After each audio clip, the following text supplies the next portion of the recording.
breaking the wall, breaking the wall, breaking the wall, breaking the wall. So now that you know what WeChat is all about, it's basically like an all-in-one super app that makes living in China or connecting to people super convenient, and it's necessary for almost everything going on in China. Now, what about outside of China? And what about it getting banned? Okay, so I was checking out the comment sections of a different YouTube comment section. I shouldn't have gone there. I should have known better, but I couldn't help myself. I just wanted to see what's going on. What are people talking about? What's going on? Why are they banning this? And what do people think? So let's get into some of the comments I checked out. Some of the top comments were such bright ideas as, well, why don't they just use WhatsApp or Messenger? That would be nice. However, WhatsApp, Messenger, and Twitter and Facebook are all banned or blocked in China. So, for example, if my neighbor's son is studying in the US, she wants to call him or maybe send him some money via WeChat. Well, she wouldn't be able to do that anymore. Well, why not use WhatsApp? Well, she can't. It's also blocked here. So she can't use those unless she has a VPN, which is also illegal. So yeah, meaning that it's much more complicated for her to talk to her son. Now, I'm sure she can go through other apps and they can figure it out, but other apps suck. I mean, it's not WeChat, and it's not convenient, and so on and so forth. Money, convenience. So it's a big hit. And so what does that mean? So grandma can't talk to her son, but okay, well, let's think about the privacy and safety of the US. Of course, I don't want China spying on me or spying on my friends or family back home. Now, what can they spy on? I mean, I don't really care. I know that almost every app or every device these days is tracking me, my purchase history, and who knows, maybe even the camera now that can see me. In some ways, I don't care because I'm not doing anything too bad.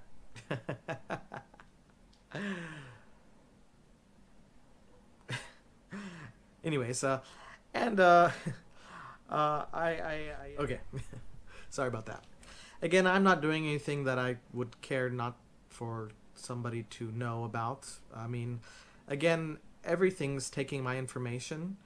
If I'm going to Walmart, Walmart knows everything I'm buying, when I buy, and how long I buy. So that's just a whole rabbit hole of, everything we do is being tracked or can be tracked, right? So am I going to worry about Facebook tracking me or WeChat tracking me? Yeah, both of them suck, but I like to use Facebook, so I'm going to go there. Unless, I know, someday I want to live out in the middle of nowhere, away from off the grid, kind of. But until that day, I'm going to have to deal with this. Now, of course, WeChat being in China is a little different because China's CCP government, the CCP has a lot more authority, connection, integration with these companies. So basically, they can do what they want. America's different. America, more like the companies have all the power in the US.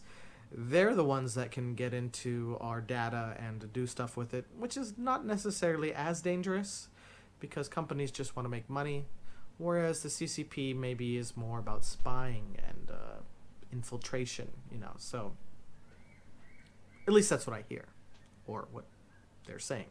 So again, I don't care. I'm not anyways, I don't care. So without that out the window, let's go on to some other comments, such as ban all the Chinese apps, everything China is communism. Communism. Do people even know what communism means? Do they not know that China has already thrown those shackles of communism away and is basically a capitalist economy with a central government that has only one party rule. So, when you come to China, as I'll show you, hopefully, you'll quickly find out that any ideas of a communist state where people wear matching clothes and sing songs about the country and wear red hats, green hats, red hats, that's 30 years ago China, 40, 50 years ago. And let me just say, China has changed a lot since then. Probably the fastest change in the history of the world. So again, it's not a communist state. Communism is an old term and just doesn't fit China anymore. The Chinese describe their country as a socialist a socialist country with Chinese characteristics. And whatever that means, they love money and yeah, anyways. So please stop saying communism. It's just not right. Okay, that out of the way. Let's go into some other comments here. Disturbing, hateful comments about going to war. Now, I don't know how many comments I saw about, well, let's just fight. Stop all this talking and just go to war. It's time to nuke them. Yeah, nuke them. Oh, my God.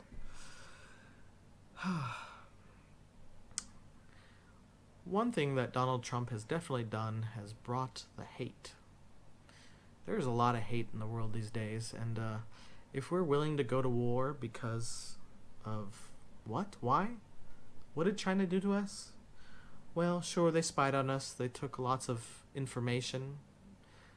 But haven't we done that to everybody too? I mean, we're America. Read the history book.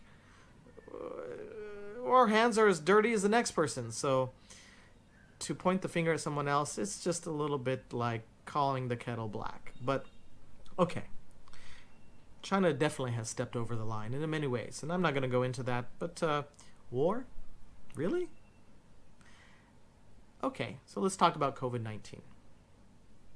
Some may call it a different name, but anyways. Yeah, COVID-19 started in China.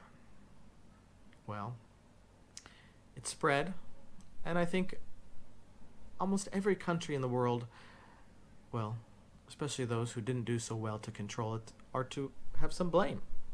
You know, we can start pointing the fingers almost anywhere, from people not wearing masks to people going out protesting during the coronavirus, not social distancing, governments not doing a good enough job in hospitals, transportation, etc. But to say it was a biological weapon that was released to blah, blah, blah, blah, blah, it's just hearsay. And are we going to go over to war over something like that? I don't know. Anyways, I just wish people knew what I'm hoping to show you guys, that sure, governments suck. In fact, I dislike almost every government on this earth because governments are governments. But in these countries, America, China, Thailand, it's full of beautiful people. Wonderful, innocent, fun-loving people.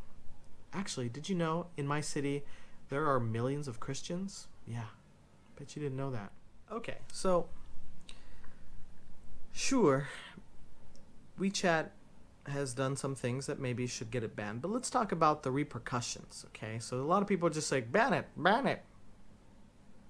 Like it's no big deal. Like it's just, okay, so China has banned many things before, so why can't we ban some things? Well, if you're saying it like that, well, you got to realize, first of all, that you don't want the U.S. to be like China, right? So if we live in a free market economy where competition is supposed to be held up high and where freedom is what we are spouting out that is so important about the American ideals. And yet here we are banning an app for either political reasons, elections coming soon, security issues which can be addressed without this, And really, it's just hurting the customers. Or us. Okay, now what will happen if WeChat's banned? Well, first of all, thousands and millions of students from Asia, China, come to the US and spend lots of money in our higher education institutes. No, WeChat, well, and this, especially now, if families don't feel like their children are safe, they're not going to be going to school, they're going to be going to other places, and that's a lot of money.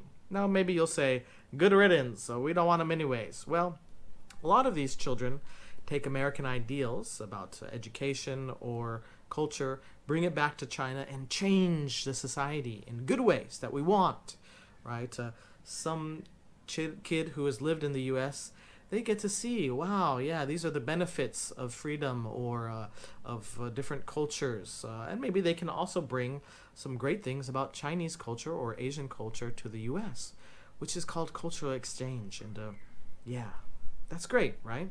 And of course, a lot of these kids are super smart, rich, and they open businesses or companies or have jobs in the U.S. And yeah, again, a lot of these Chinese are very smart. A lot of them smarter than our students. Believe me, these kids study hard. And that's another video. But yeah, they study, okay? So, millions of dollars of students. Now, what about, of course, money flow, okay? WeChat, again, is a way where we can transfer money easily. With that stopped, yeah, money stops. Economy, of course, the economy in China will go down. Well, guess what? Our economy is tied to China in many ways. Our economy goes down. Well, the world economy goes down. So this is just not just banning an app. This is causing a domino effect of, yeah, bad things which will hurt the world economy and therefore our daily lives. Yeah. Another thing is that this only serves to heighten tensions between the U.S. and China. Now I know a lot of you, you're ready for war. You're ready to go out there. You be the first one, my mate, because you can talk big on a comment section, but unless you are actually a soldier and prepared for that, don't even say that. You've been playing Call of Duty way too much. Or who knows what you play. Playing with yourself. Again, I love peace, man. I love to travel to different countries, meeting different people, and live in a place where I don't feel scared or where I can actually travel freely and how to say, live in a world where people get along, right?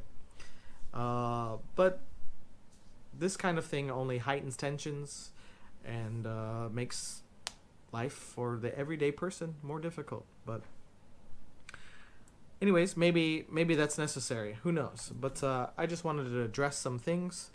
I hope that people will be more enlightened to about what is WeChat. It's not just a normal app that we can just ban so easily without affecting not only millions of lives but our own lives. And that people, come on, stop hating. Okay, thank you guys. See you next time on Breaking the Wall.